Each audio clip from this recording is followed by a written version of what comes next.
This podcast is brought to you by Carvana. Car shopping shouldn't feel like preparing for a marathon of paperwork. That's why Carvana makes buying and financing your car easy. From start to finish, search thousands of vehicles with great prices. All online, all on your time. And when you're ready, your new car shows up right at your door. It doesn't get better than that. Buy your car the easy way. On Carvana. Delivery fees may apply.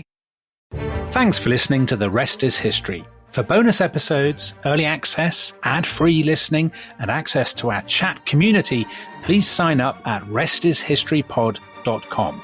Or, if you're listening on the Apple Podcasts app, you can subscribe within the app in just a few clicks.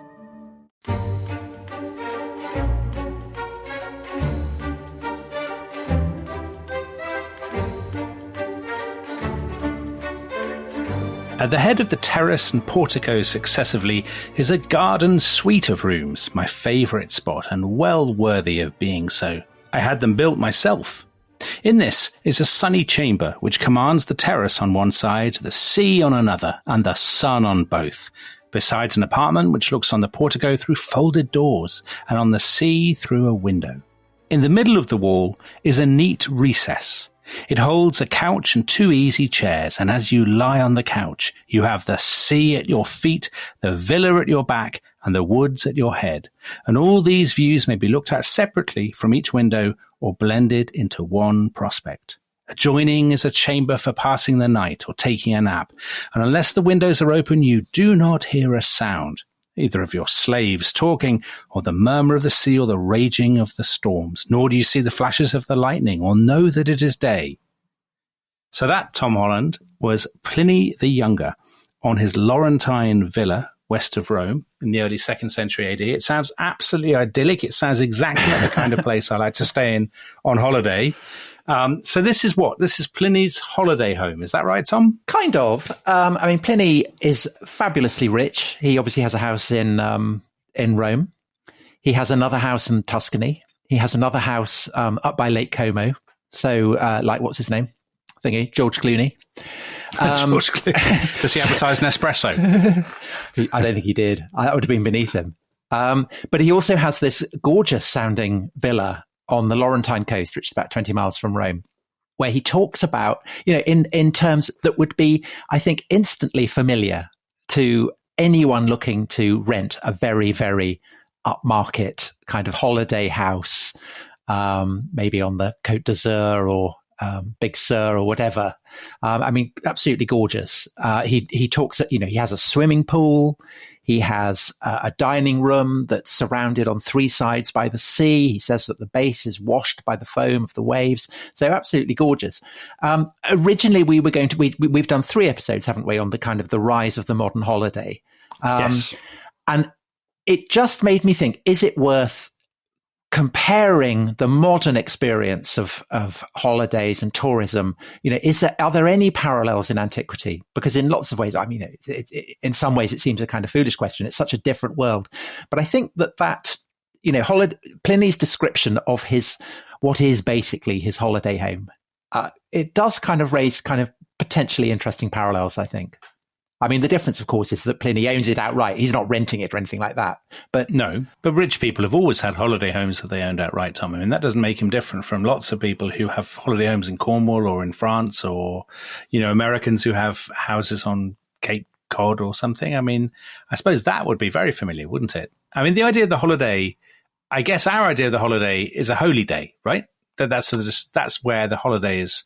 That's the descent, and that's the break. Dare I say, the coming of Christianity. Well, you say that, but the Romans did have holidays in the sense of holy days. So, dies ferialis, they called them. So these were holidays defined by the state. So they were religious, commemorated festivals of the gods, or anniversaries, or they were holidays announced by senior magistrates, or all that kind of stuff. And then you have the games. So these are also, they're not officially holidays, but you get the day off if you're, living in Rome. So that's the whole, that's the circuses aspect of the bread and circuses. It's one of the perks of living in Rome is that you do get all these spectacles. But I suppose the question is, are there parallels with, as you say, people going off to their holiday home in Cornwall or Cape Cod or whatever? Because I think there probably are, because these are perks of the rich in the way that we would understand them today. And they're the kind of things that you don't get in the Middle Ages, I think. You don't get in, the Elizabethan period. You don't tend to get people going off to villas by the sea in the way that we have them now. Yeah, it's interesting that in that opening description, so, I mean, as you say, it's like an Airbnb, a very high class, an Airbnb plus, Tom. Yes. It's he says the sun, the sea, the woods, the silence. The views. So he's, I mean, this is a great argument that historians always have with each other, whether some things are constant, whether some, things that we desire, luxuries or our sense of what is beautiful or whatever, whether these things are constant or whether they're entirely socially and culturally conditioned. But Pliny seems to like in his sort of, I mean, this is his retreat, right? This is his country house. He seems to like in that everything that we like in holiday homes. So in other words, the sun, the sea, the silence, they are all constants. The Romans prize them just as much as we do. And the dining with the sea all around. I mean, that's such a, it's, you go to an Aegean island and you get the table looking out over the sunset or whatever. I mean, that's exactly what Pliny is talking about. And one of the things I think that is different, although actually, again, I mean, thinking about what we were talking about over the past 3 episodes, this nervous sense that holidays, that you should improve yourself. So the Romans do, they absolutely have that. So they have this phrase, otium cum dignitate. It's kind of leisure where you're not disgracing yourself, basically. Leisure where you are reading up on philosophy or doing elevated contemplation of the nature of the gods or that kind of thing. So there's this nervousness about being lazy, about being luxurious, about becoming soft. And yet, of course, at the same time, that is the index of how much they wanted it. And Pliny's villa is west of Rome, but really the epicenter of this kind of craving for the sea, fine dining, novel experiences is a bit south of Rome, and it's an area of Italy that to this day remains an absolute kind of tourist honeypot, and that's the Bay of Naples. And the appeal of the Bay of Naples for Romans is that it's very rich, it's very beautiful, it's kind of absolute, the natural beauties are profound, but it's also has a flavor of Greece. So you can go to the Bay of Naples and you can genuinely feel that you are sampling something Hellenic, because Naples and Neapolis, the new city, that was founded by Greek colonists. Other cities as well along that stretch of what the Romans called Campania it's still called Campania to this day, provide visiting Romans with, you can meet Greek philosophers, you can get Greek-speaking prostitutes, all these kind of things that Greece as well holds out. But you don't have to travel all the way to Greece to get them. So they have the same thing that we have, Tom, which is the desire for escapism and exoticism, right? I mean, that's what we look for in holidays. Not too much exoticism. So I suppose it's a little bit like the Grand Tour, that on the Grand Tour, people are generally going to Rome and to Italy because that's familiar to them from their education. And likewise for Romans, educated Romans, elite Romans, are being brought up by Greek tutors. They're studying Greek literature. They're studying Greek philosophy. And so the chance to sample a little bit of Greece, albeit in Campania, is extremely appealing. They're not going off on adventure holidays to Gaul or anything like that. Of course. That's not what they want. A quick question. So the people that we're talking about are a very tiny minority, presumably, that are pretty similar, probably, are they, to the grand tourists, to the social, to the idea of an elite, a rich educated elite. I mean, most Romans never go on any form of holiday, presumably. Absolutely, yes. So these are a minority of a minority. These are absolutely, maybe 500 people, and even then, maybe only 50 can afford the absolute kind of top quality properties. But these are the guys who are writing the letters. These are the people who are writing, whose record, whose testimony survives. And of course, as is always the way with ancient history, we're dependent on the sources. But what you do get at the beginning of the 1st century BC, you get a figure who, insofar as it's possible to find a Roman equivalent of Thomas Cook, Thomas Cook, the guy who is packaging everything together and selling it to people who want a flavor of, who want relaxation. It's a guy called Sergius Orata, who in the 90s BC develops the oyster beds of Campania, which are celebrated as the best oyster beds in Italy.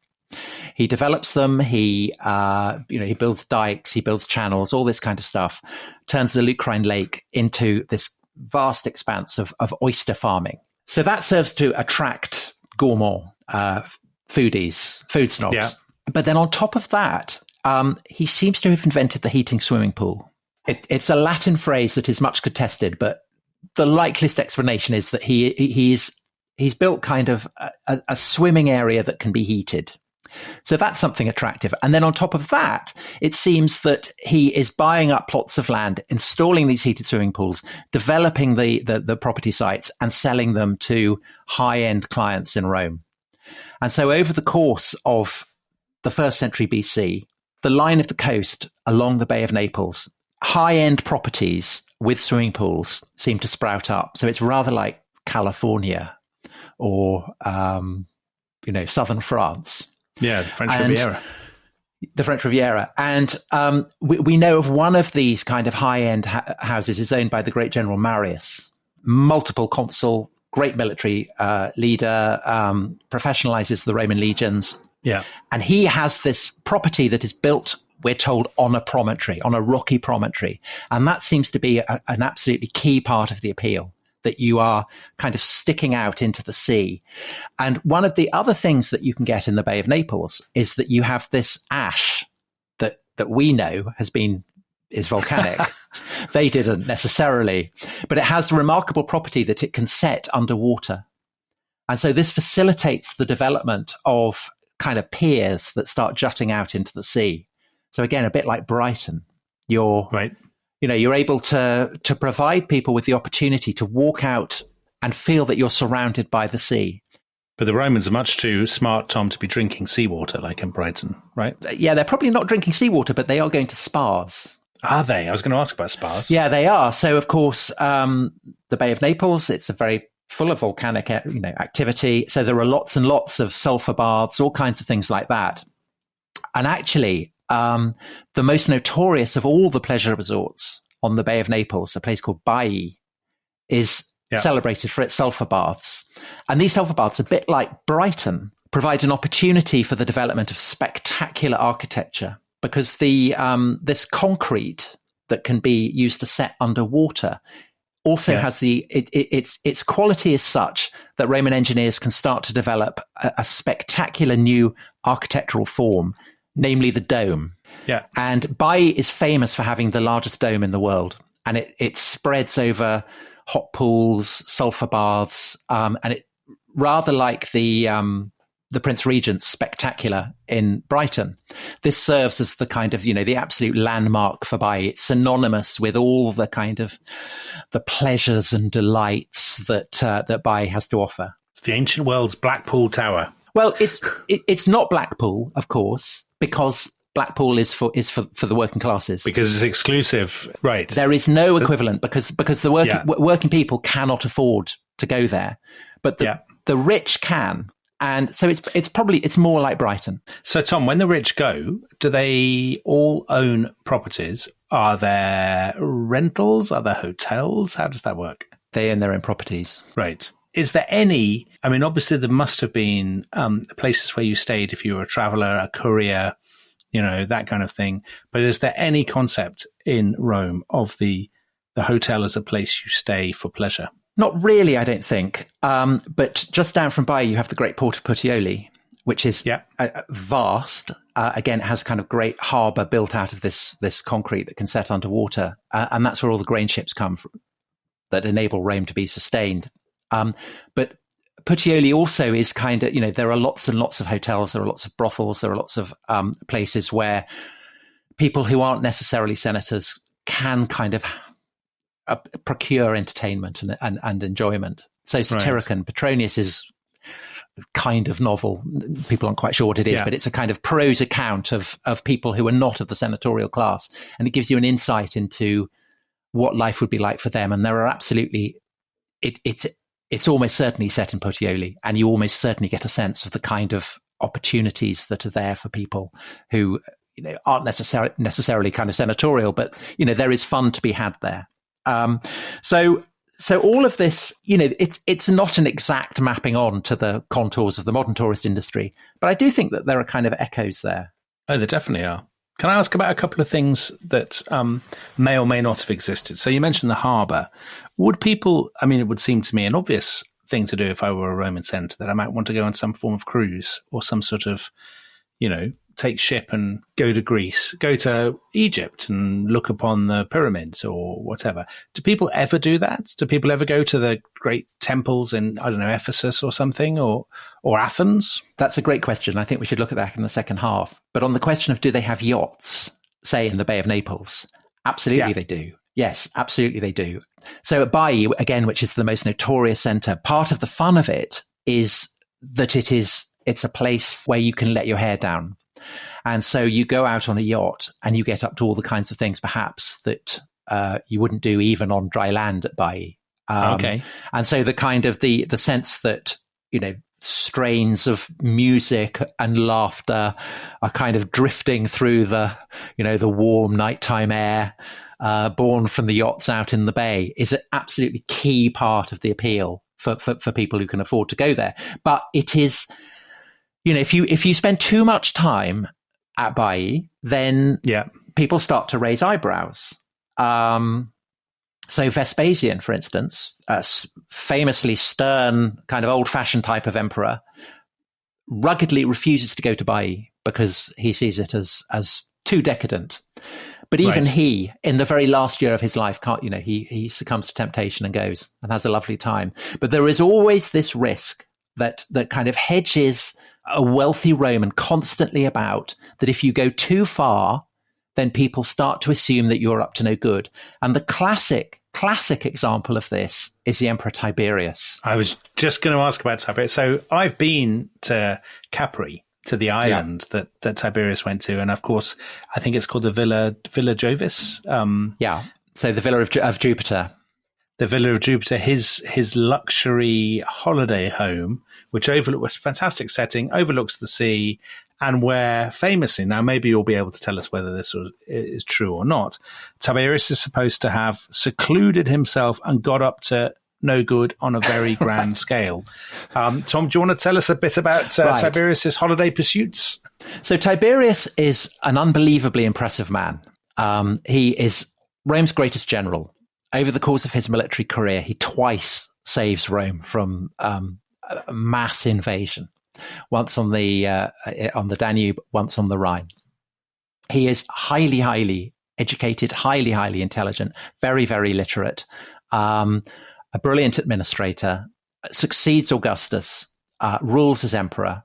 But I think by the end of his life, he's coming to feel that he has done enough. He is exhausted and he's fed up with Rome. He's fed up with the tensions implicit in his role, because Tiberius is a man with a deep loyalty to the traditions of the Republic. And yet he has basically been obliged to take on the role of Augustus, so a kind of autocratic role. And I think that the tension in the role becomes too much for him.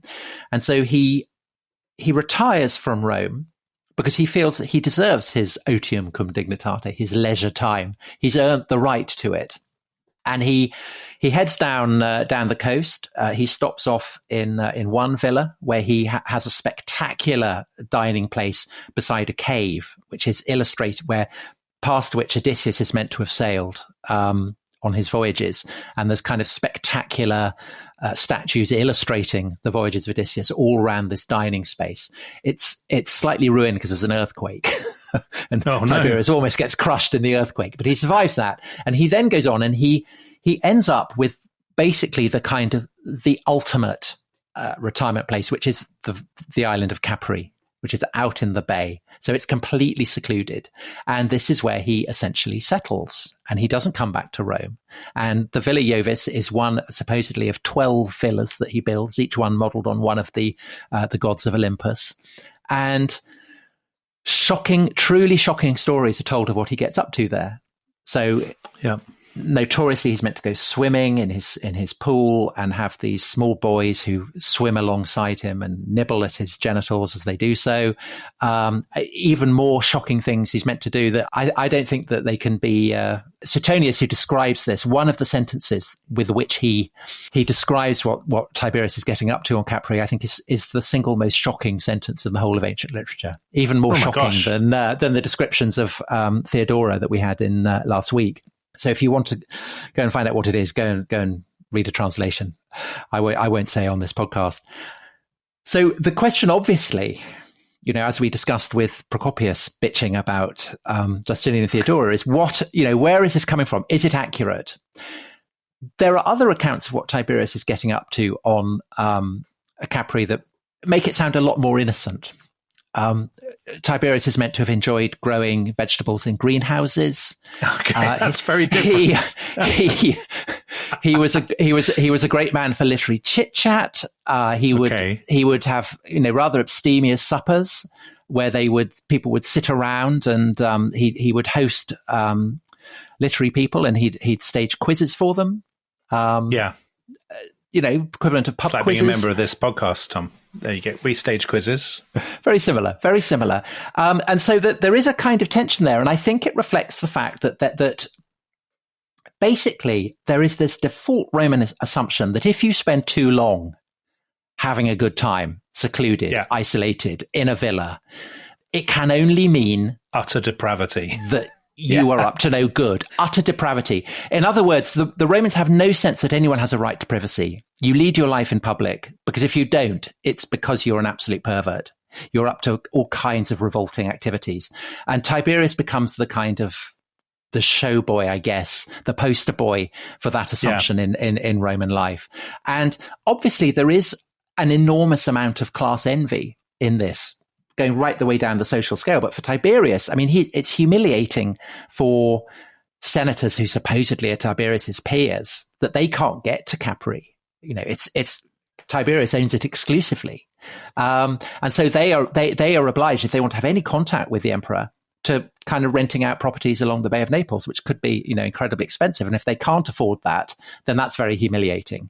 And it's, and people who can't afford to go to the Bay of Naples full stop in Rome, of course, they're going to moan and complain about it. Yeah, of course. Can I just jump in? Is there another dimension to this? I know that it's such an interesting story, the story of Tiberius, which is that he's left Rome to be run by his right-hand man, Sejanus, who a lot of people hate and think is tyrannical. And so are they projecting a lot of their resentment of Sejanus onto Tiberius on the island of Capri? Yeah, so Sejanus is the guy who actually saves Tiberius from the earthquake that almost kills him. And he then goes on to basically, he's kind of Tiberius' consigliere, I suppose, running Rome for him. And Tiberius ends up realizing that perhaps this is unwise and that Sejanus is plotting a coup, and so has Sejanus dispatched very brutally, and all his family. Yes, I mean, I think that is all true. And of course, that doesn't help with what people are saying about Tiberius. But I think that the sense that people feel that leaders should not be going on holiday when there are crises is absolutely something that we would recognize. Oh, yeah. If you're away in a crisis, Dominic Raab or Boris Johnson or whatever. Boris Johnson's just been off on holiday, hasn't he? He's been on his honeymoon, and people are complaining about that. And also, I think there's kind of constant feeling that leaders don't deserve to get the kind of holidays that they may end up getting. So there was constant complaints about Tony Blair having, being the guest of Cliff Richard or Berlusconi or whoever. Well, Tony Blair went on some very, very ill-judged holidays, I think. Yeah. So I think that sense that people have that the rich and the powerful are experiencing holidays and enjoyments and pleasures that the mass of the people can't have in Rome, as in today, generated hostility. And I think that is one of the things that Nero is interesting for, very much friend of the show. So in our episode on Nero, we talked about the Golden House, which he built. Is this enormous kind of complex of palaces and pleasure gardens and lakes that he builds in the center of Rome after the Great Fire. And for senators, this is a monstrosity, because basically what Nero is doing, he is bringing a luxury villa of the kind that Pliny described in the passage that you read at the opening, that Tiberius enjoys on Capri, into the heart of the capital. And so it's always remembered as an absolute monstrosity. But there is a case, I think, for saying that what Nero is doing is he's marketing himself as a friend of the people, because he is giving people in Rome a chance to experience what they would not otherwise have. So you could say that Nero is playing the role of a very, very upmarket Billy Butlin. Well, I was about to say, isn't there a claim about Nero and his Golden House that actually what Nero is trying to build is a Roman antecedent of, I mean, I know it's a stupid comparison, of something like Tivoli in Copenhagen, pleasure gardens. Yeah. I think, which, of course, Tivoli, of course, was the inspiration for Disneyland and then Disney World. So he's creating a pleasure park that actually the common people will be able to enjoy as much as the elite. Yeah, I think that's absolutely true. And, of course, that's why the Senate hates it. And obliterate it. But of course, the emperor who obliterates it is Vespasian, the stern, rugged soldier who refuses to go to Baiae because he's so puritanical about it. But, he knows that if he's going to obliterate this great kind of concentration of lakes and gardens and groves that the people have been enjoying, he has to replace it with something else. And so he builds Rome's most famous monument on the site, namely the Colosseum. Right. And the inauguration of the Colosseum and the kind of constant celebrations and feast day and public games that are held in the Colosseum enable the masses in Rome to have a lot of holidays. Well, I was about to say the Colosseum, of course, a place that people see on holidays, which Vespasian presumably will not approve of, visiting the Colosseum and eating an ice cream. I think he'd be very happy to know that it was still standing and that he was still remembered for it. I was about to say we should take a break in a second, but have you got more to say about... No, I think... You haven't? Well, unbelievable. I find that utterly implausible. Well, I thought we should move on in the second half to, to tourism, going abroad. We will. Trips like that. Let's do that. We will pack our bags in the commercial break and we will return after the adverts, poised to go on a Roman holiday, as it were. I'm Gregory Peck. Tom is Audrey Hepburn, and we'll see you in a couple of minutes. Bye-bye. Bye.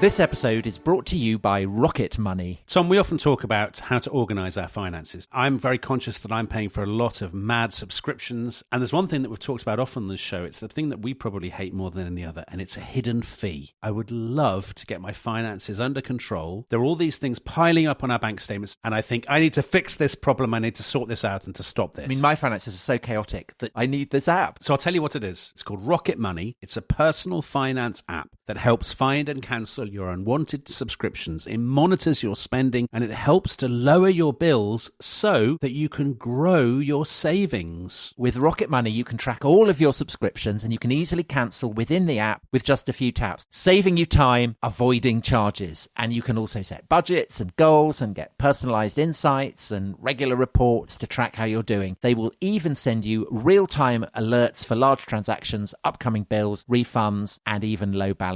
So let Rocket Money help you reach your financial goals faster. Join at rocketmoney.com/ishistory. That's rocketmoney.com/ishistory. rocketmoney.com/ishistory.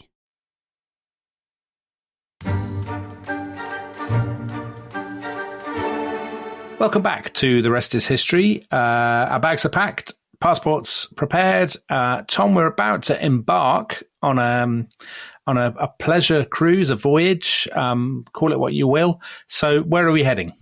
We're heading for Greece because, of course, the Greek world really, I suppose for Romans is what Europe was for American tourists in maybe the 40s and the 50s and the 60s. It was, it was a place where you could feel rich, but you could enjoy some, good old world culture. So I think the parallel is quite a neat one.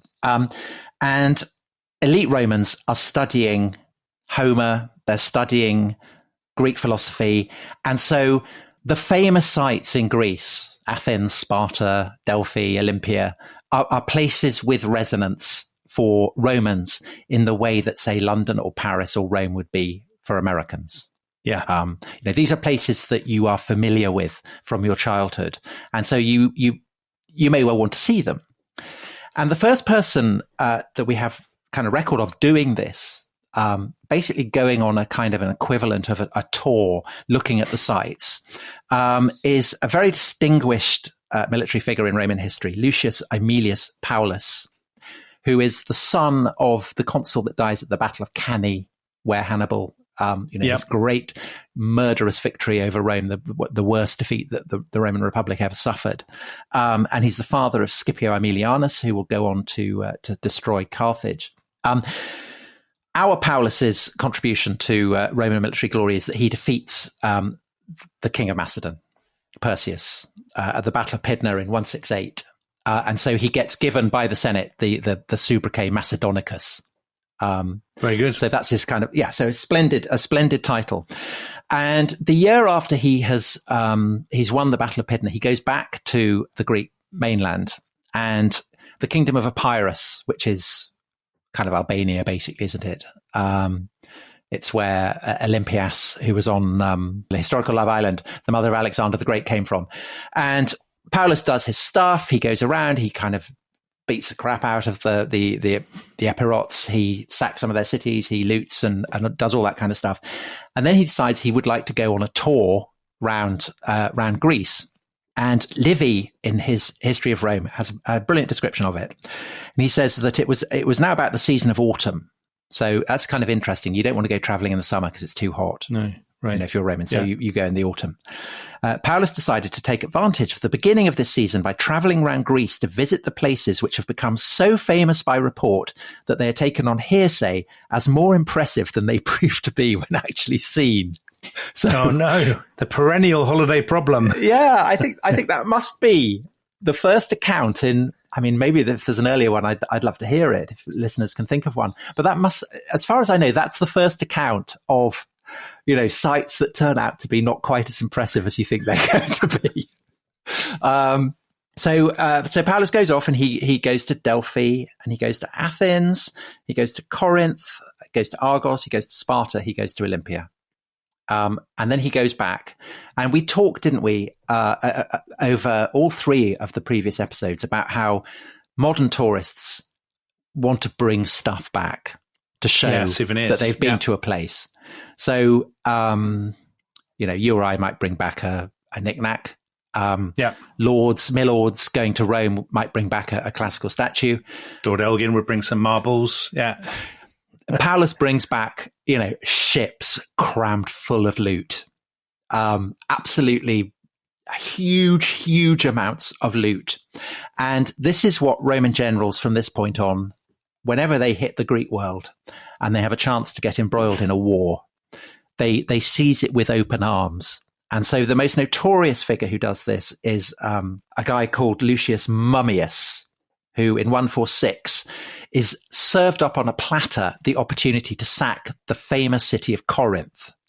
And Corinth is famous for its bronzes, it's famous for its statuary, and it's famous again, as Naples was, for its prostitutes. So Mummius wipes Corinth from the face of the earth, and the quays are loaded with bronzes, statues, works of art, prostitutes, all of which are loaded onto the ships, taken back to Rome.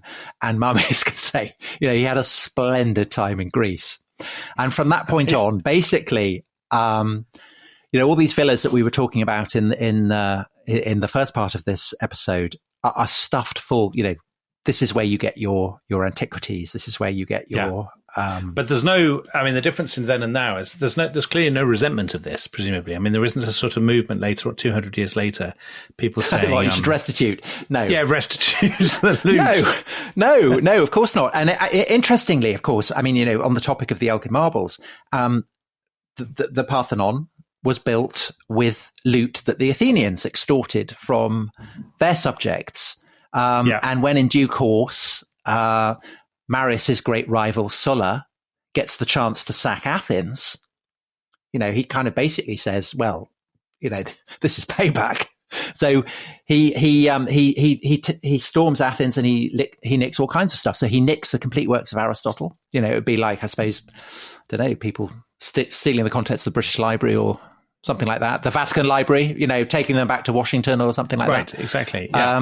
Well, it's pretty much what the Nazis did, isn't it? I mean, this was... Yeah, of course. It's exactly what they kind did. of pillaging. When they, in Warsaw or Krakow or whatever, they would load up with all tapestries and books and all this kind of stuff. Absolutely. And there's this large temple to Zeus that's been unfinished in Athens with all these kind of pillars standing there. And Solon knows that the temple of Jupiter back on the Capitol in Rome has burnt down. So he just takes the pillars, takes them back to Rome.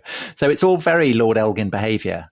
And you asked about how do the Greeks feel about this? There's a really, this is quite a bit later. So this is the early 2nd century. But there's a kind of philosopher stroke scholar called Dio who comes from the city called Prusa in Bithynia, which is now kind of northern Turkey, just down from the Bosphorus, Sea of Marmara. And he visits Rhodes and he's appalled by what he finds the Rhodians are doing to flatter visiting Roman dignitaries, so Roman tourists.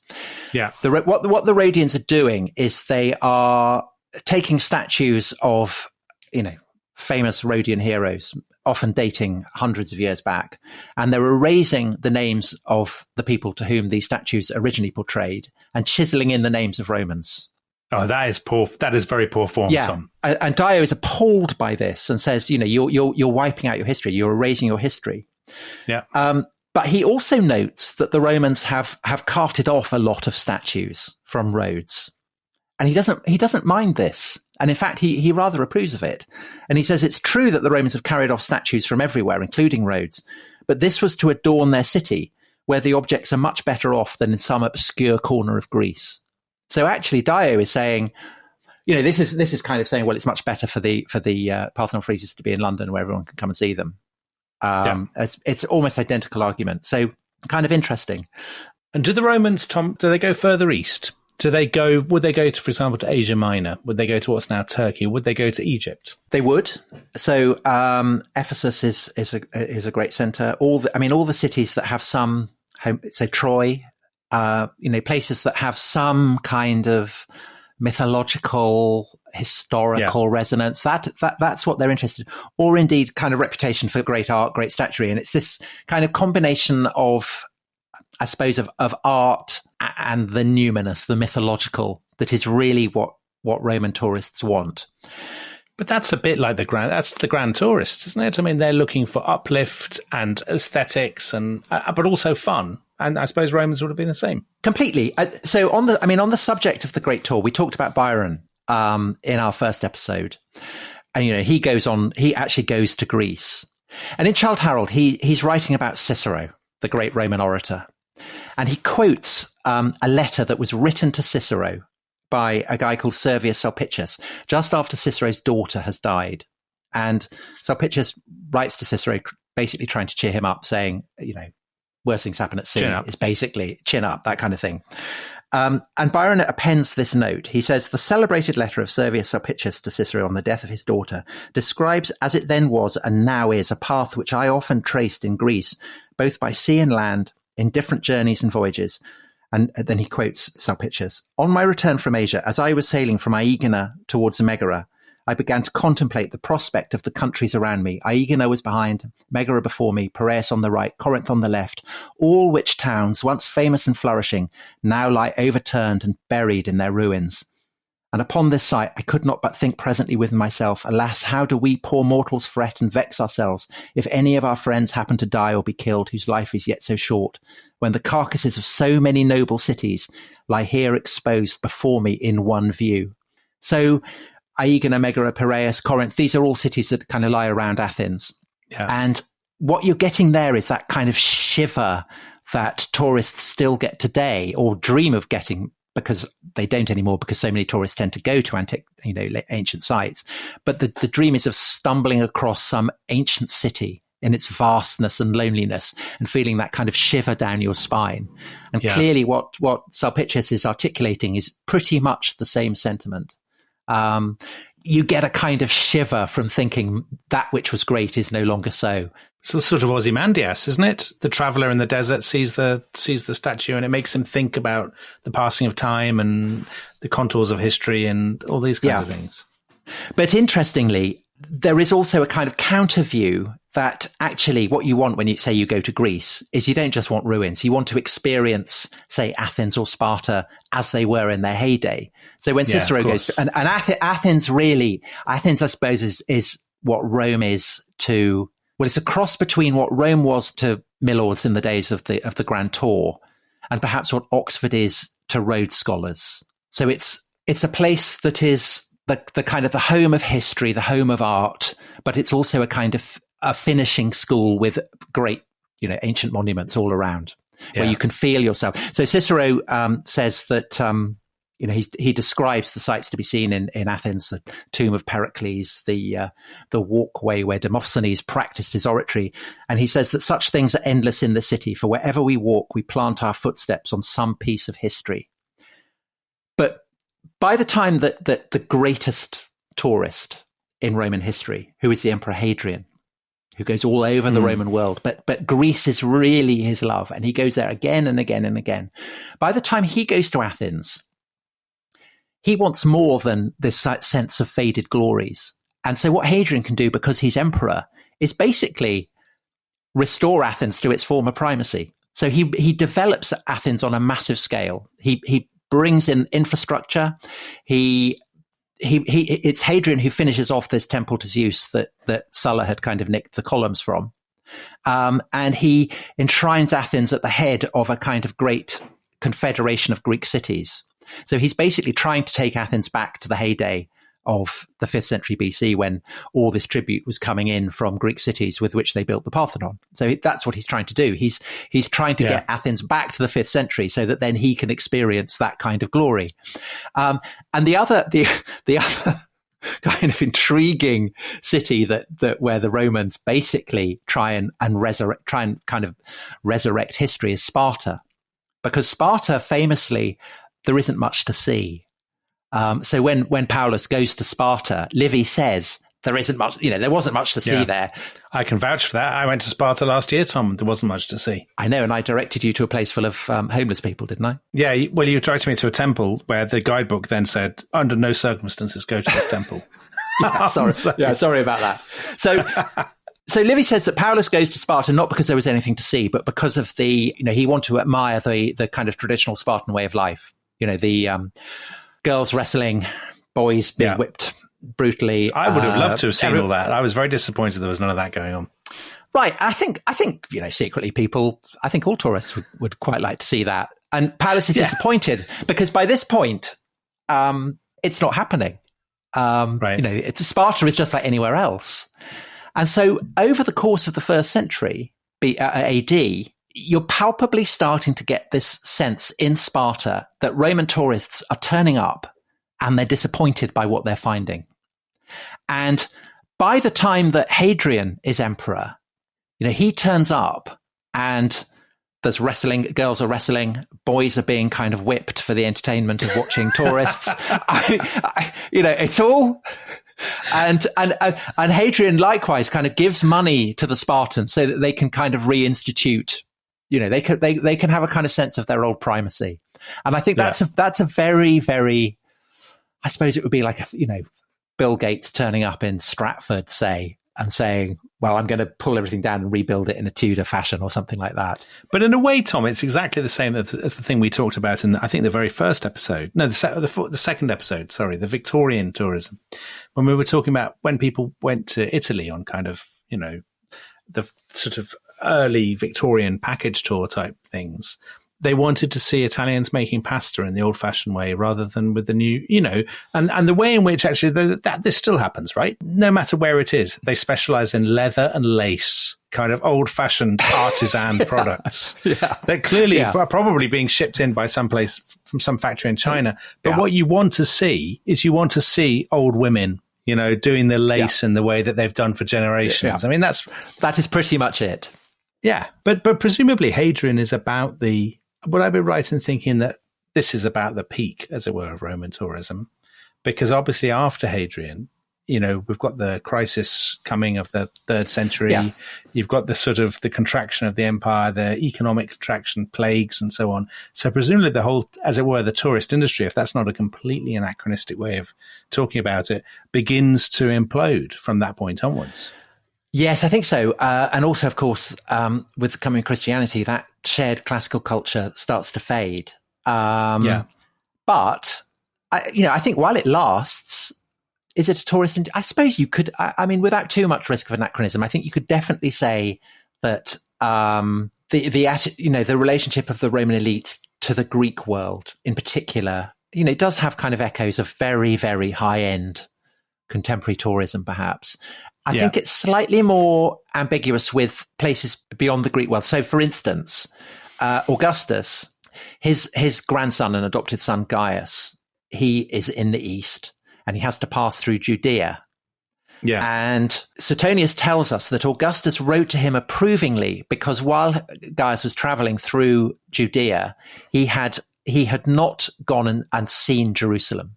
So the implication of that is firstly that Jerusalem was a kind of tourist attraction for Romans. Yeah.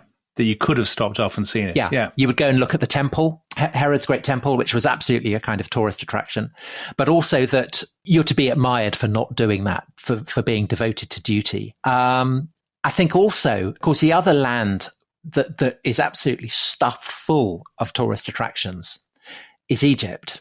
Yeah. But for the very high-end traveller, Egypt is problematic because it's the private property of Caesar. And from Augustus onwards, senators are not allowed to travel to Egypt.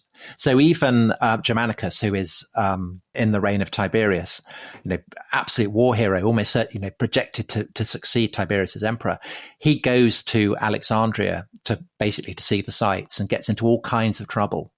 But that doesn't stop people below the rank of senator from going to Egypt. And we have this brilliant, brilliant record of exactly how many Romans are going to Egypt in the form of these two great statues of the pharaoh Amenhotep III, who's the father of Akhenaten.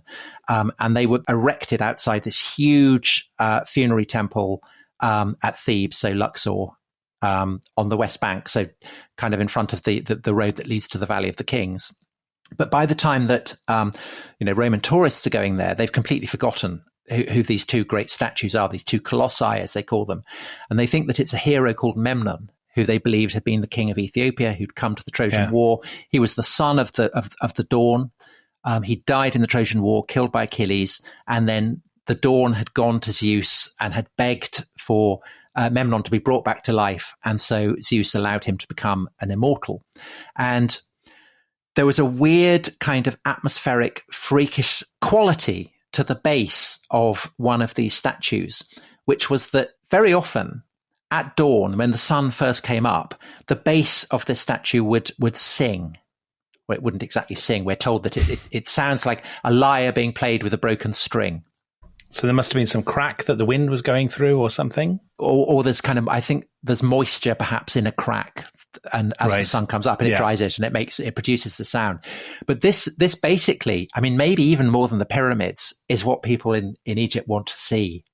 And so they go to these statues and they graffiti it. They pay money to the priests, who then chisel kind of names all over the colossi of Memnon, as they're called. And so it's it's a fabulous record of just how many people are going there. So for instance, there's a guy called Suedius who is also attested in Tacitus. He gets involved in the civil wars of AD 69, the year of the four emperors. He's involved fighting for Otho. And then he gets sent by Vespasian to sort out Pompeii. And so his kind of posters and inscriptions are all over Pompeii. And then his name pops up inscribed on the statue of Memnon, which is brilliant. Yeah. But the most famous inscriptions on the statue of Memnon are inscribed by a woman called Julia Balbila, who is a distinguished poet, the sister of a very, very wealthy grandson of a king who lived in Athens. And she goes on possibly the most famous Roman tour of Egypt of the lot, which again is Hadrian. Hadrian travels to Alexandria. He sails down the Nile. He's with his wife Sabina, and Julia Balbila is there as Sabina's companion. And they arrive at the statues of Memnon. They all go and dawn to wait for the statues to sing. They don't sing. Hadrian kind of goes off. But Julia and Sabina go back the next day and hear them sing. And they go back again and again and again because they're so fascinated by the phenomenon. And Julia has 4 of her poems inscribed on the leg of the statue of Memnon. And they're there to this day. Oh, wonderful. That sounds amazing. Byron notoriously chisels his name on the Temple of Poseidon at Sunion in Attica. Julia Balbila, centuries and centuries before, is basically doing the same thing. And so I think you do have this sense of perhaps, kind of mirrors being held up. Yeah, unfortunately, Tom, that gives legitimacy to all those people who scrawl their names, teenagers now, on ancient monuments, which they invariably do. I think you've got to be a kind of high-end Athenian poet or a lord to get away with it. Really, to get away with it, I think. And one last question, I think, is among other things, my internet. I've just had a message saying my internet connection is unstable. So, oh no, listeners will be they'll be worried to hear that because they'll worry about the future of the podcast. I can assure you, I stand for stability, and I will ensure the restoration of stability, something I've advocated since the very beginning of this podcast.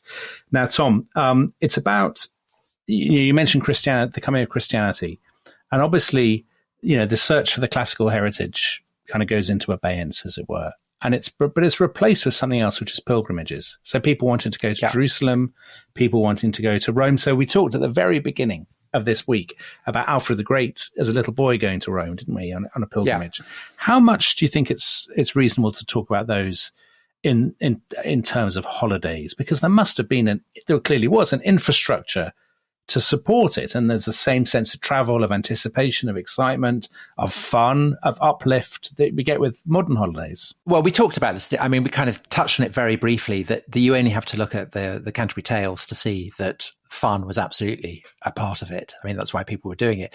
But you shouldn't overemphasize that, because certainly for people in the early Middle Ages, it was really tough. I mean, it was really brutal. The dangers were enormous, and particularly if you were traveling throughout the Middle Ages, particularly when Jerusalem was under Muslim rule, to travel to Jerusalem, which is top pilgrimage destination if you're a Christian, was very, very dangerous. And likewise for Muslims traveling, doing the Hajj. Again, there are opportunities for, you're getting out of your normal situation. So there are, in that sense, kind of echoes of going on a holiday. But I mean, it wasn't really a pilgrimage unless it was tough. And I think they were tough. Right.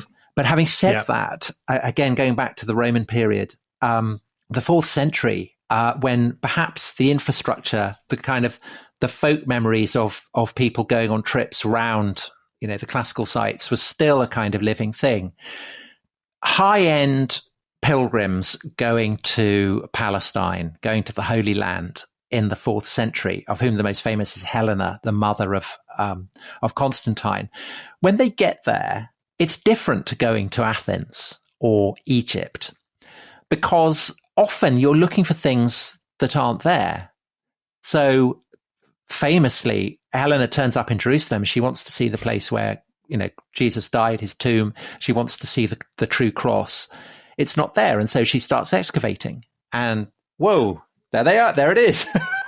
Right. She finds the true cross. Who'd have thought? What an extraordinary coincidence. Yeah. So that's why she's the patron saint of archaeologists. But that is paradigmatic of a way in which, over the course of the 4th century, pilgrims who are going to Palestine, basically in liaison with the locals, are constructing a kind of tourist itinerary. So they're saying, this hill is where David did that. This house is where Peter lived. This lake is where Jesus walked on the water, whatever.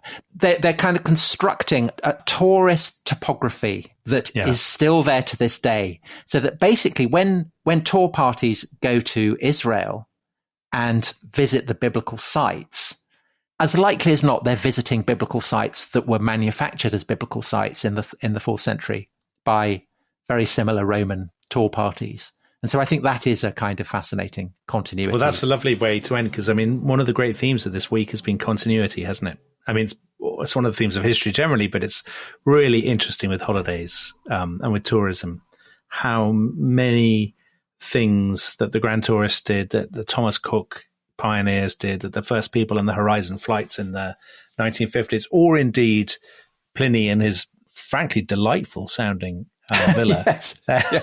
They're so recognizable, aren't they?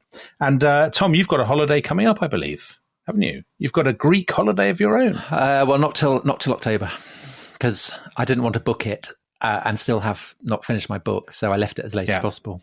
But yeah, very much looking forward to it. I need it. Very exciting. So Tom is now free to go and plan his holiday. I am going to go and begin the institution of stability, which I'm obviously all about, internet stability in my case.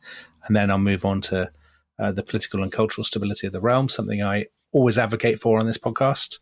And Tom, what have we got coming up? We've got... we've got French history told through the medium of film. We've got Lady Jane Grey.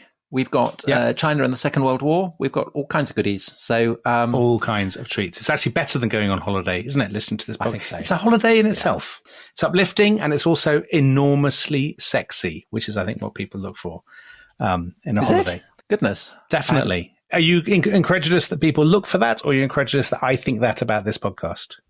I'm slightly incredulous that you think this podcast is sexy, with the possible exception of Love Island. And pigeons. I'm reflecting what the public tell me. That is a very, very exciting thought, and one on which I think we should say goodbye. Bye-bye.